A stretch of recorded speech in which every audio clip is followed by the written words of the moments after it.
So, welcome po sa mga nanonood online. Ilan nating viewers ngayon? Naku, hindi ko na i-share. I-share ko muna ang ating Facebook Live. Naka-live po tayo. Follow nyo po JA1 space MNK. Ibig sabihin po nun JA1 mataas na kahoy. I-share nyo po ngayon. Naka-live po tayo ngayon. I-share nyo sa inyong mga chat groups, sa inyong mga pages, i-share nyo po sa mga kagalit nyo, i-share nyo po sa mga kaibigan nyo.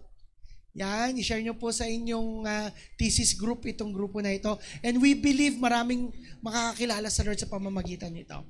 Okay, and before again we continue, can I ask, meron bang first time or our VIP sa kauna-unang pagkakataon ay nakarating sa ating lugar? Pwede po bang tumayo? Come on. Tumayo, wala po kaming gagawing masama sa inyo. Come on, let's stand up. Wow naman! Palakpakan naman natin ang Lord.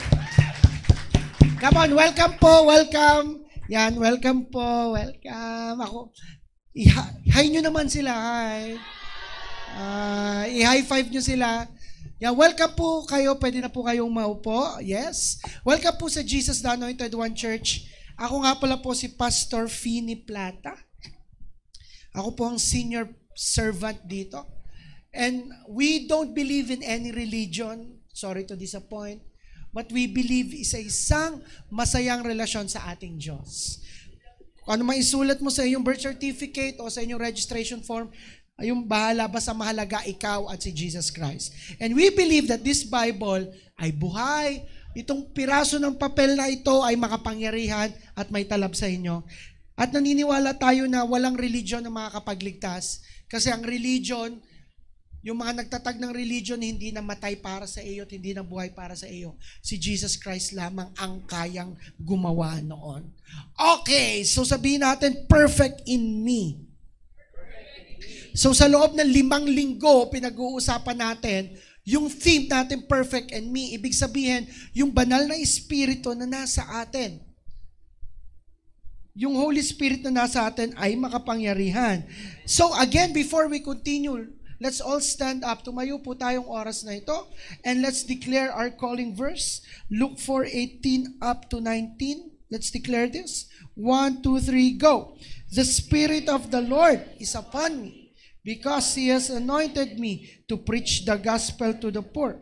He has sent me to heal the brokenhearted, to proclaim liberty to the captives and recovering of sight to the blind, to set at liberty those who are oppressed, and to proclaim the acceptable year of the Lord. For our God is Jesus, the Anointed One. Amen. And let's declare kung sino ka. Come on, i-declare mo to. Makapangyarihan nito. Ang ating kultura. Declare. 1, 2, 3, go. I am a blessing. I am anointed. I am a deliverer. I am a good follower. I don't destroy, I build. I am not seasonal. I appreciate everyone, everything. I am part of something big. I am in partnership with Christ, and I am not extreme. Muli pa, palakpakan po natin ang Panginoon bago tayo umupo. Kung mapapansin nyo bakit tayo napalakpak, meron po akong 2 dahilan. Unang-una, gusto nating pasalamatan ng Panginoon. Pangalawa, ibig sabihin pag pumalakpak, either uupo o tatayo o may tinatanggap kayo. Kumbaga ay change ng status.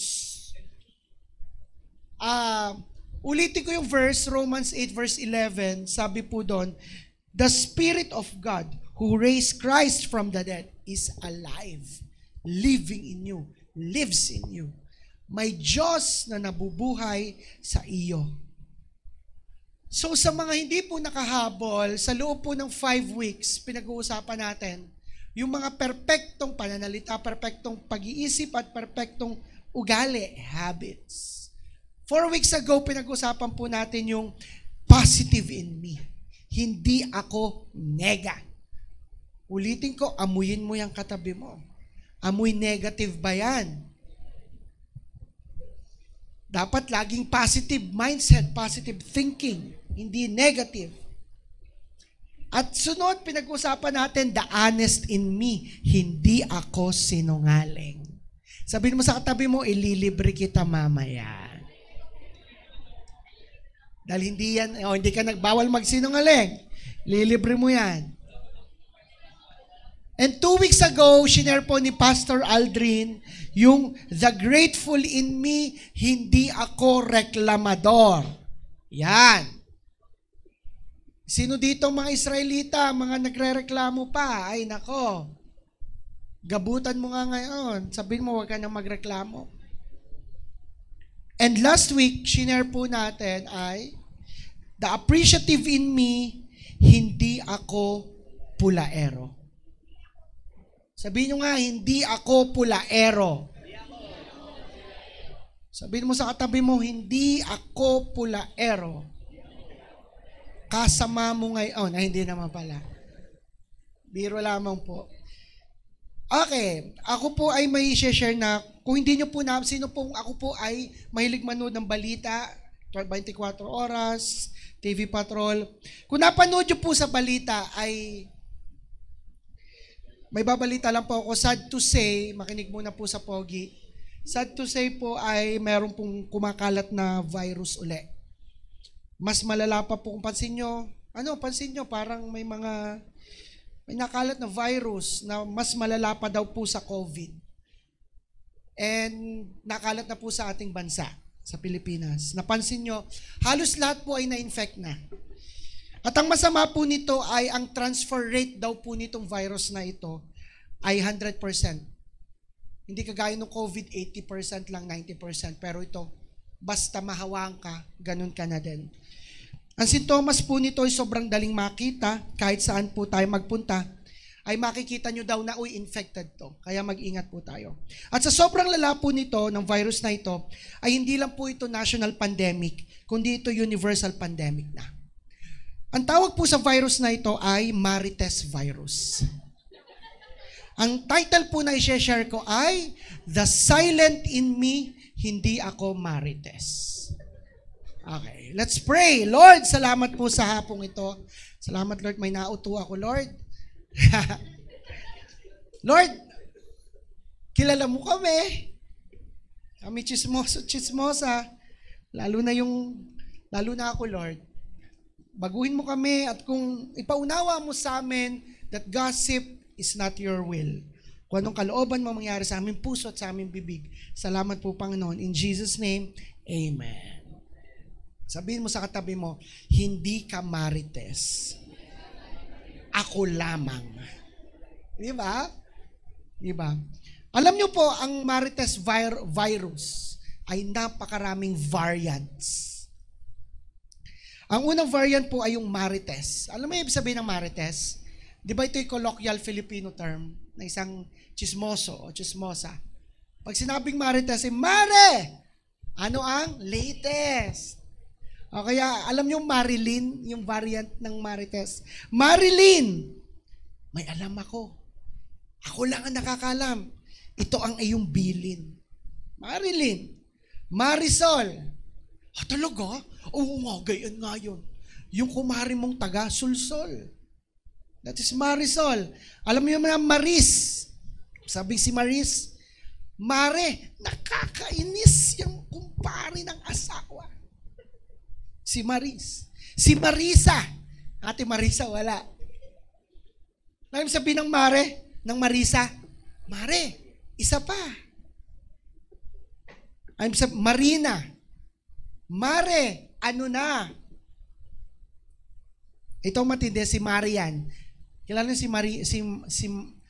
Si Marian? Mare, Mars, pautang. Yan si Marian. Sa dami pa nito, at ang pinakamatindi ngayon na Marites ay si Mariposa.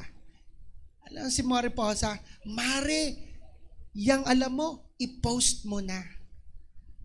Si Mariposa. Sa dami ng virus, variant ng virus ng Marites, at araw-araw na may nakalat na bagong variant. Tingnan mo katabi mo, kung infected ba yan. Infected ba yan ng Marites virus? Sobra po.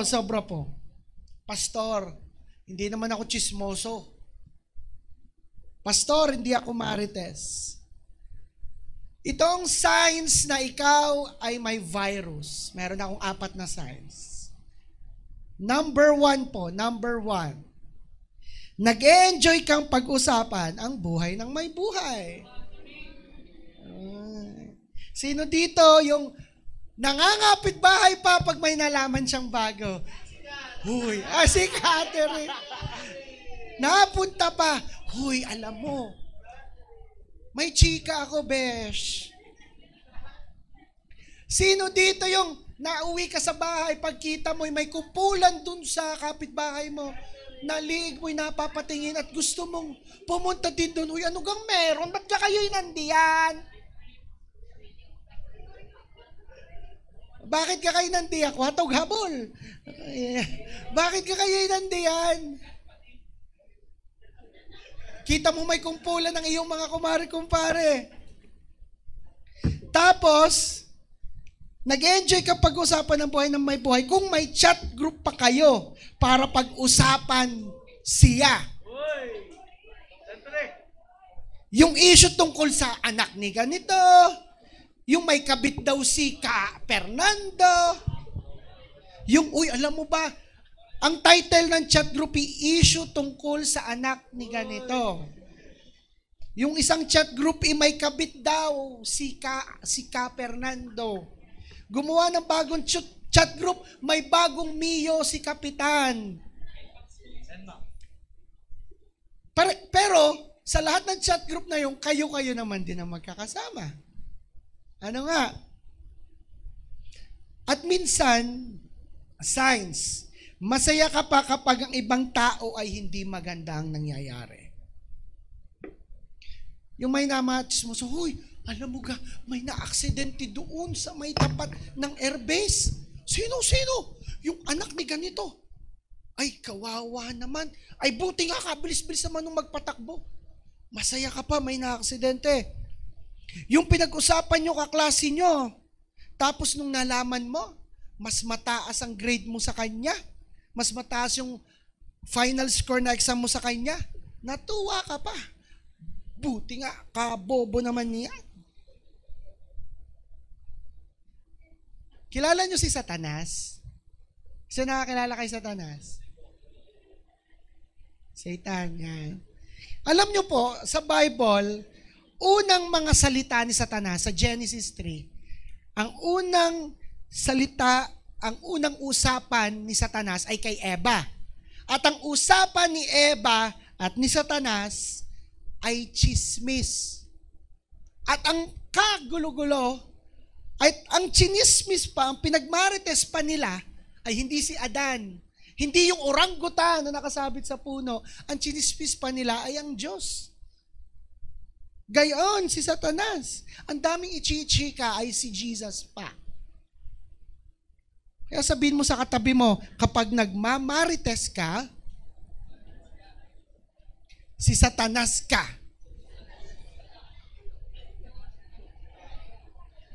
Hindi dapat tayong masaya, hindi tayo dapat in the first place masaya kapag may napahamak na iba.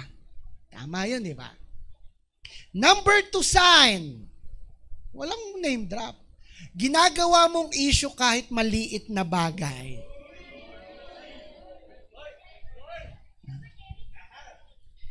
Kilala nyo si Marisol, yung Maring taga-Sulsol? Huy, tingnan mo si ano, may bagong kotse. Di ba maliit naman ang sahod nun? Meron, ayun ikabit. Naku, malamang. Hindi pwedeng nag-ipon lamang ng pang-down at magma-monthly, kabit na agad pag nakabili ng bagong kotse. Kilala niyo si Marisa? Si Mare, isa pa. Yung nakita yung kanyang kinaiinggitang kumari sa kabilang sitio, nagpareband. Pumunta pa sa kapitbahay, huy, alam mo si Marisa, nagpareband. Ano naman ko nagpareband? Buti nga siya may buhok. Ako meron na din. Asan si, wala si Pandit. Asan? Nandun pala. Alam mo yung kayong, akala natin kasi babae lang ang marites. Pero sa tunay, mas chismoso ang mga lalaki. Hindi nga tunay. Mas chismoso ang mga lalaki. Alam mo yung halimbawa, Pre. In-screenshot mo yung stories ng ex nung iyong kaibigan. Pagkita mo, in-screenshot, pre, tamo si yung ex mo, may bagong may ka-holding hands sa SM Santo Tomas. May ka-holding hands. Uy, day ka, no? Masamang mag-move on. Di kay hindi. Oh. Maliliit na issue, pinapalaki. Uy, wag lang name dropping dito. Bawal mag-name drop.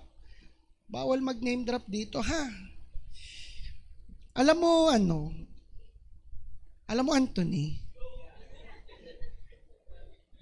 hindi mo minamalaking bagay kapag may na pala. Alam niyo yung pinaka nagkokos ng traffic? Hindi nagbanggaan. Alam niya? Hindi. Hindi pulis. Alam niyo yung pinaka nagkokos ng traffic? Yung kapag may nagbanggaan at yung mga nadaan. Tinitingnan pa, uy, ano nangyari doon? Nadaan ng kotse, kaya nagbabagal. Uy, kawawa naman, wasak na wasak ang gulong. Alam niyo, pag nakakaganon ako, may banggaan, tas kita ko ang bagal nung nasa unan dahil nagmamarites pa, binubusinahan ko ng matagal. Kasi napaka-chismoso. Kaya nagtatraffic dahil daming chismoso. At usually, yung mga issue na maliit naman, pinapalaki.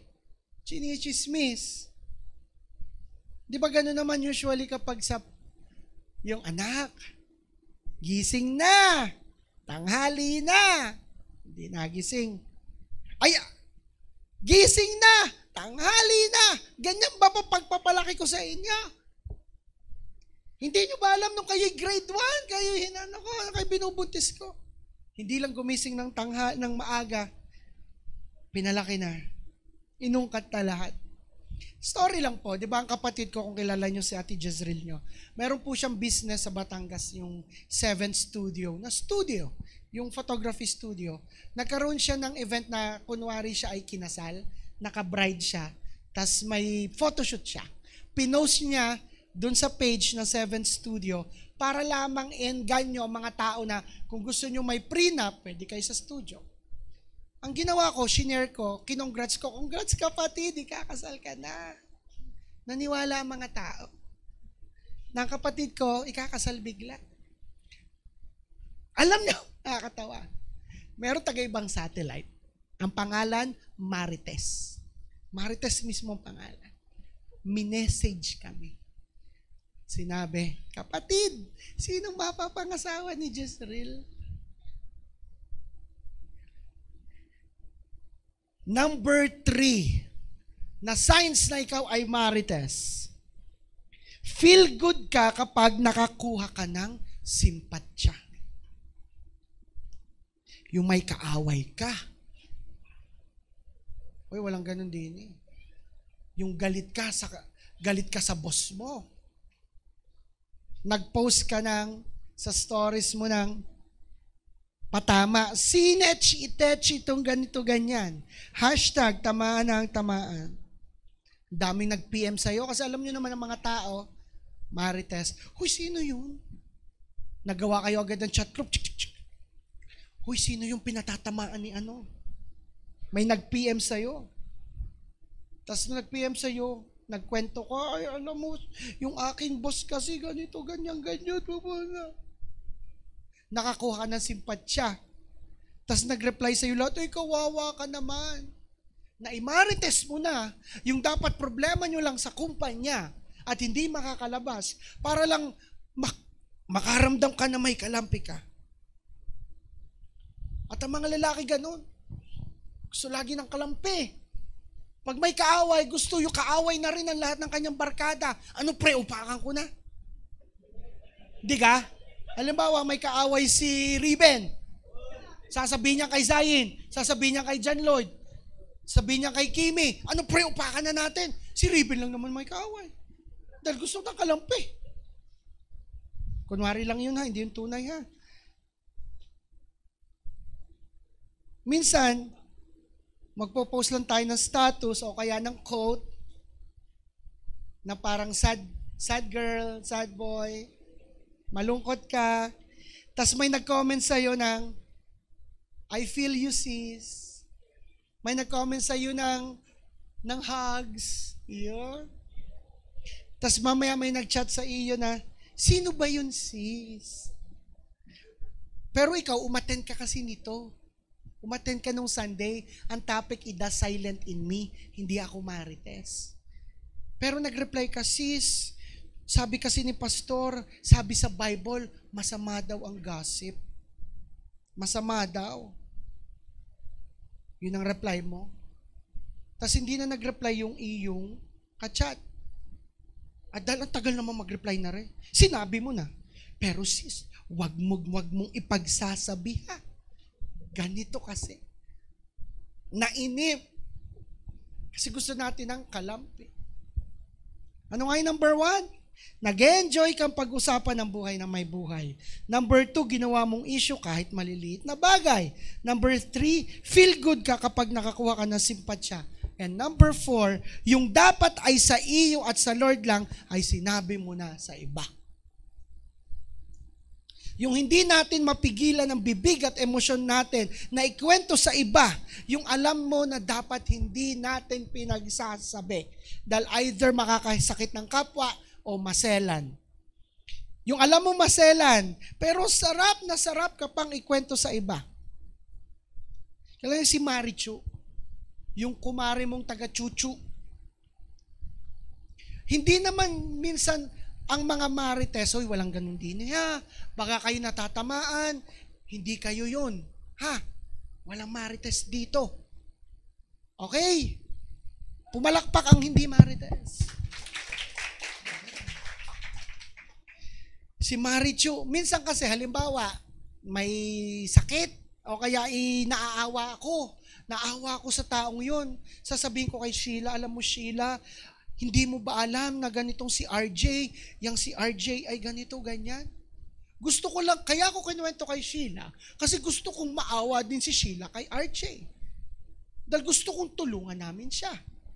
Pero, ang point doon, gusto kong maramdaman ng iba yung nararamdaman ko din. Halimbawa, may alam ako tungkol kay Anthony, may bagong jowa. Masaya ako kay Anthony. Ay ako lang nakakaalam. Pagkakalat ko kay JM, huy JM, alam mo ba, may bagong jowa si Anthony. Dahil gusto ko mag-celebrate kami kay Anthony. Pero sabi ni Anthony, wag mo ipagsasabi pastor ha. Pero pinagkalat ko. Dahil gusto ko maging masaya din siya. Gaya na nararamdaman ko. Gets nyo ga? Kaya lang nagmamarites, nagmamarichu. Dahil gusto nating maramdaman nila yung nararamdaman natin. Either masaya, malungkot, payapa, o galit. Gusto nating ma-transfer yung nararamdaman natin. Na instead sa Lord, iiyak ang problema. Instead, ilikom sa panalangin. Instead, idaan sa proseso ng fasting. Pinagchika mo pa doon at sa pang-alam mong tao na ipagkakalat din niya. Alam mo yung kaibigan mo, Marites, doon mo pa sinabi. O yung dapat sabihin mo sa AG leader mo, o sabihin mo sa pastor mo, ay sa iba mo pa sinabi. At ang masama, let's say may issue ka sa church na dapat sa A-group leader mo sabihin. Ramdam mo, hindi naman ako maintindihan ng leader ko. Ramdam mo, brush off lang naman ako ng leader ko. Instead na sa leader mo sabihin, i-confront mo yung taong yon, sa iba ka pa nagsabi. Sa bago pa tayo nagsabi. Yung dapat ay sa Lord mo lang, ay sa iba mo sinabi. Sabihin mo sa katabi mo, buti na lang. Hindi tayo ganun. Sabihin mo sa isa mo pang katabi, buti na lang. Hindi tayo ganun. Pero good news po, meron na pong bakuna para sa virus na ito. At kailangan mabakunahan ang bawat isa. May 4 na bakuna. Unang booster, pangalawang booster, pangatlo at pang-4 na booster. Ito po yung unang booster. Letter A. Shut up. Sabi sa Proverbs 21:23, watch your tongue and keep your mouth shut and you will stay out of trouble. Madaling sabi, shut up. Sabihin mo nga sa sarili mo, shut up. Banggitin mo pangalan mo, shut up, Fini. Go. Alam nyo kasi, hindi maiwasan. Halimbawa, tayo ay magkakasama na magkakaklase, o kaya sa pamilya o sa work. Tapos nakain ka, alam mong masamang mapagchismosan. Pero yung mga tao nakapalibid sa'yo, nakikipagchismisan. So ikaw naman, either dalawa ang gawin mo. Either maging interesado ka, uy, talaga? Talaga? Talaga? Ganun pala yun. Or, kunwari, nagsa-cellphone ka lang o nakain ka lang, hindi mo pinapakalman yung usapan ng marites. Anong masama? Ang unang ang ginawa ni Satanas ay gossip o marites o chismis. At gustong sirain ni Satanas ang isang church gaya nito. Kaya ano ang technique niya? Gossip pa din at chismis. Pansin nyo, ang tenga ay laging may lupa, laging may kakalat. At masama kapag hinayaan natin sa isang lugar na kagaya nito. Amen po ba? Na itinataas dapat natin ay si Jesus Christ. Na dapat this is a safe place for everyone. Safe place sa mga hurt, sa mga broken, sa mga abusado, sa mga abandon. Pero pinapasok tayo ng kaaway. Ano nga ang itsura ni Satanas nung kinausap niya si Eva? Tao ba o ahas? Pinapasok tayo ng kaaway na parang ahas na nakalat. At pinapakalat ay marites. Pinakaunang solusyon ay iyan. Shut up. Manahimik na lang. Kung may issue, huwag palakihin. Kung may issue, kausapin mo na may pagmamahal. At after doon, kung tinanggap niya, that's good. Kung hindi niya tinanggap, hayaan mong matunaw yung issue. Hindi yung kapag hindi niya tinanggap, ipagkakalat pa. Matutunaw din lahat ng issue kapag hindi pinapansin. Amen po ba? And hurt people hurt others. Kung ikaw ay nasaktan, hindi maiwasan na makasakit ka rin ng iba. Kung may kasama na loob ka sa iyong magulang, sa iyong kapatid, o mahal mo sa buhay, kausapin mo. Pag pinatagal, hindi maganda. At everything, sino may asawa dito? Taas ang kamay. May asawa. Sinong bagong kasal? Sinong malapit ng ikasal? Payo. Lagi mong ipagtatanggol ang asawa mo. Huwag na huwag mong sasabihin ang away niyo mag-asawa sa magulang mo. Sabihanan niya. Kasi pag sinabi mo, kaaway na ang magbianan at magmanugang. Lagi mo ipagtatanggol ang asawa mo. Huwag mong imamarites sa iba. Ang problema niyong mag-asawa. Kung hindi mo na kaya, sabihin mo sa tao, mapapagkatiwalaan mo.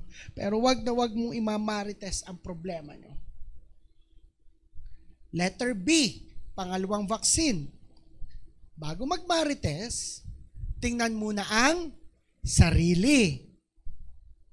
Sabi sa Mateo 7 verse 3 yon, hindi ko napaltan. Mateo 7 verse 3. Bakit mo pinupuna ang munting puwing sa mata ng kapwa mo, pero hindi mo naman na pinapansin ang malaking trosong puwing sa mata mo? Tingnan mo katabi mo. Sabihin mo, best may puwing ka. Sabihin mo sa isang katabi mo, may muta ka. Ang galing nating mapansin ang muta ng iba, pero yung napakalaking gasuntok na muta sa ating mata, hindi natin mapansin. Di ba? Minsan pinag-uusapan natin na babaero yung lalaking yun, babaero yun, dami nun chicks. Tingnan mo profile ang mga friends. Tingnan mo mga fina-follow. Ay ikaw naman din, ay maraming ka-chat.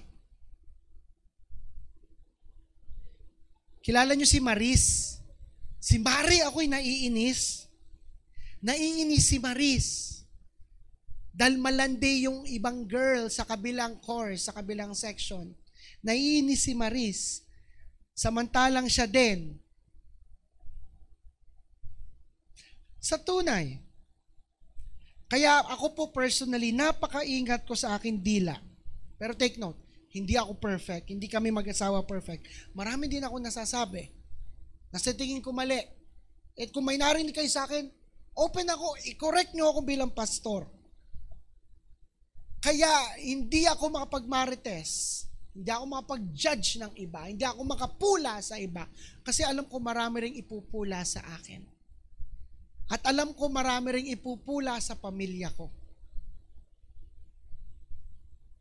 Wag na wag tayong makikipag-chismis, naka-record to ha, wag na wag nyong i-chismis ang ibang church. JA1 man yan o hindi JA1, wag na wag nating i-chismis ang kabilang church. Okay po ba? Okay po ba? Alsin nga natin ang ating muta. Alsin natin. Come on, alsin mo muta natin. Sino may salamin sa bahay?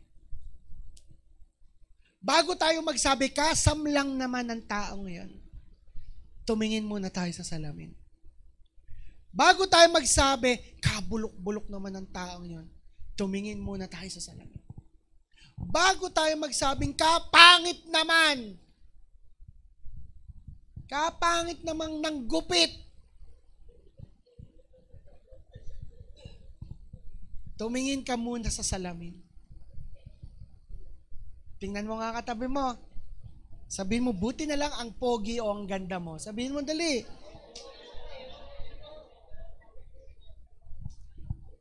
Sino dito nakadalawang turok na ng booster? Sinong handa sa pangatlong booster? Ito ang pangatlong booster. Next.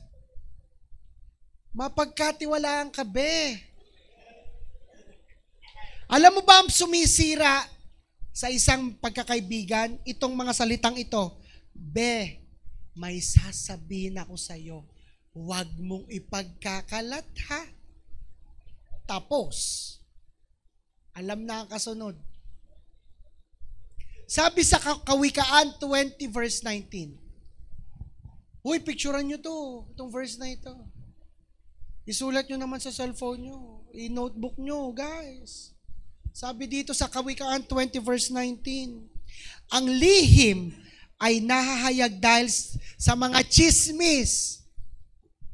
Ang mga lihim daw ay nahahayag dahil sa mga chismoso. Kagaya nyo, ay wala pala dito. Ay nahayag dahil sa mga chismis, kaya huwag kang makikisama sa mga taong makati ang dila. Kamutin mo nga ang dila mo. Oh. Alam mo dapat ang sinasabi sa in public and in private. Sino ditong napakahilig mag-live stream? Minsan dito, di ba, may mga nagla-live stream, kinekwento na lahat. Dapat maingat tayo sa sinasabi sa live stream. Ako ilang beses ako na-correct na aking asawa, na aking mga leaders, na aking mga pastors, dahil naka-live stream tayo. Maingat dapat sa sasabihin. Sasabihin ko sa inyo, bilang tao, normal na pag-usapan ng ibang tao. At bilang pastor nyo, normal na pag-usapan namin kayo ni Pastora Rocky. Kasi pag-uusapan namin kayo. Problema nyo, sitwasyon nyo, pag-uusapan namin.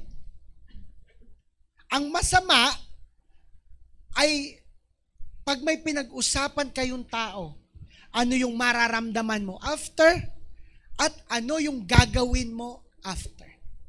Ulitin ko ha, hindi masamang pag-usapan ang ibang tao. Pero i-check mo after yung pag-usapan o during pinag-uusapan nyo, ano yung nararamdaman mo at anong gagawin mo. Kung nararamdaman mo ay burden, pagmamahal, that's good. Pero kung nararamdaman kang galit, inis, na gusto mo pang i-post, mali yun. Pinag-usapan nyo yung ibang tao, ang ginawa mo, pinanalangin mo, that's good. Pero pinag-usapan nyo yung ibang tao, ang ginawa mo, nagpatama ka sa social media, that's very bad. Kung may marites na nalaman kami mag-asawa, hanggang doon na lang sa amin. Kasi hindi nyo kami mapapagkatiwalaan bilang inyong pastor kung ipagkakalat namin ito. Sa dami naming nalaman for the years na mga issue, kung saan saang lugar, kung saan saang bayan, kung saan saang barangay, hindi namin pinagkakalat. Sa pag pinagkalat namin, hindi ako karapat dapat tumayo dito. At ganun din dapat ikaw. O ikaw na A-group leader. Ikaw na magiging future A-group leader, mapagkatiwalaan ka. Tanungin mo ang katabi mo, mapapagkatiwalaan ba kita? Sabi sa Santiago 1 verse 26, sabi doon, kung may nag-aakalang siya ay relihiyoso, pero hindi naman magawang pigilan ang dila niya, walang silbi ang pagiging churchy niya at niloloko lang niya ang kanyang sarili. Babasahin ko in other terms. Kung nag-aakalang siya ay banal at churchy, pero hindi naman mapigilang maging marites, walang silbi ang pagiging religious niya at niloloko lang niya ang kanyang sarili. Sino ditong ayaw magpaloko? Taas ang kamay. Roslyn, taas. Sino ditong ayaw magpaloko sa sarili? Wag tayong magmarites. So last na turok, this is the last turok. Keyboardist please. Ang pinakahuling keyboardist. Ang pinakahuling turok na ituturok mo para hindi ka magmarites ay letter D, magmahal. Yeah. Sino ditong mahilig magmahal? Taas ang kamay. Pastor, paano bang magmahal? Sabi sa 1 John 4 verse 7, as we live in God, our love grows more perfect. Paano magmahal? Mabuhay ka sa Diyos. That's it. As you live, proseso, pagtagal mo sa Lord, sa pamamagitan ng church, ang pagmamahal ay magiging perfect sa iyo. Kung mahal mo ang kapwa mo, kung mahal mo sila, hindi mo sila mamarites. Kung mahal mo ang iyong pamilya, hindi mo ipagkakalat yung issue ng pamilya mo. Hindi maiwasan na magka-issue sa pamilya. Magkakapatid, magkakaaway dahil sa ari-arian ng lupa. Hindi maiwasan magka-issue sa magulang. Feel mo wala kang ganit, hindi ka mahalaga. Hindi maiwasan magka-issue sa asawa. Pero still, sinabi ng Diyos ang tanging solusyon na sa tingin ko kapag bumaba si Jesus dito, inopen mo lahat ng sitwasyon mo. Jesus, anong gagawin ko? Ang aking pinagkakalat ko, ganito, ganyan. Sa buong barangay namin, alam mo ganito, ganyan, ganyan, ganyan. Isa lang ang sasabihin ni Jesus, magmahal ka. Pero yung hirap mahalin. Ang hirap mahalin. Ano sasabihin ni Jesus? Magmahal ka. Until, paano? Mahalin mo muna ang Diyos. Manatili ka sa Diyos. Ibigin mo ang Diyos. Nang higit sa lahat. Buong puso't isip at kaluluwa. At sa proseso, pagkatapos sa isang buwan, kalahating taon, isang taon, mas maunawaan mo ang pagmamahal. At pag nagmamahal ka, hindi mo napapansin, natikob ng iyong bibig ng kusa. Hindi mo pansin, mapapagkatiwalaan ka na. Hindi mo pansin may lalapit sa'yo, Bes, may problema ako. Pwede bang ipanalangin mo ako? Kasi nakikita ng ibang tao, mapapagkatiwalaan ka. Pag nagmamahal ka, kusa nang nagiging maganda ang tingin ng ibang tao sa iyo. And That's it. May 4 na turok na tayo. Immune na tayo kay Marites, kay Marisol, kay Marichu, kay Marisa, kay Marilyn. Naturukan na tayo. Amen. Wala na ditong nag-e-enjoy na pag-usapan ng buhay na may buhay. Wala na ditong ma-issue. Wala na ditong nangunguha ng simpatsya. At lahat ay sa Lord na sasabihin. Taas ang kamay na, Lord. Sa taas ang kamay na, Pastor, naturukan na ako. Taas ang kamay. Come on, Pastor, naturukan na. Palakpakan naman natin ang Lord, come on. Tumayo muna tayo ngayong oras na ito. And this is what I will do.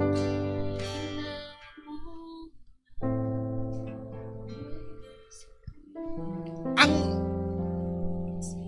hindi natin alam kung gaano kalakas makasira kapangyarihan ng chismis ng Marites. Sobrang lakas makasira ito ng isang pamilya, ng isang relasyon, ng isang simbahan, ng isang church. Masarap mag-Marites. Sobra. Hanggang ikaw na ang minamarites. Masarap makipag-chismisan hanggang ikaw na yung chinichismis. Magmahal.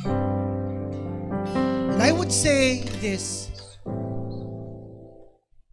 I apologize to everyone kung may point na naichismis ko ang church, naichismis ko kayo personal. But as far as I can remember, wala akong chinismis sa inyo na makakasira sa inyo. If meron, Holy Spirit convict me, I apologize. Sorry. Pero nagagawa ko lang to hindi sa galing ko, hindi sa galing namin mag-asawa, kundi sa habag at biyaya ng Diyos. Can we do this? Pwede bang humingi tayo ng sorry? Nandito yung kaibigan mo o yung tao na minarites mo. Sorry tayo. Kaya mo? Go.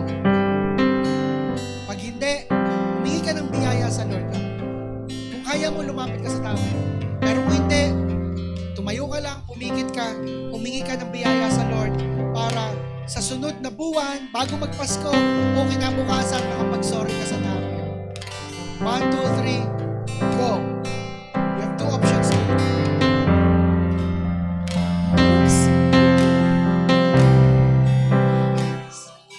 Kung kaya mo na lumapit ngayon, go. Pero gusto mo lumapit ngayon, mag-pray ka muna. Pero hindi kaya, mag-pray ka, na Lord, bigyan mo ako ng biyaya at lakas. Bukas, sa makalawa, next week, humingi ako na sorry sa tao. May Jesus mo, kaibigan mo, magulang mo.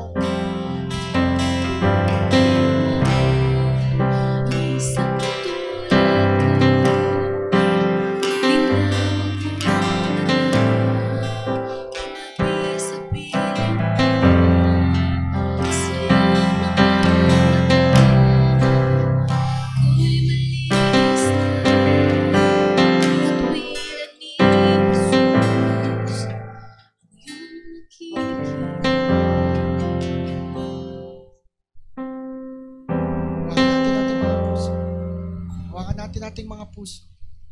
Lord, bigyan niyo lakas at biyaya, humawak sa kanilang puso, nababaan ng pride, magkaroon ng lakas sa tamang panahon na sila ay magmahal at makapagpatawad. Salamat po dahil mahal na mahal mo kami. Pangalan ni Jesus. Amen. Pwede na palakpan natin, Diyos. Pwede tayong maupo.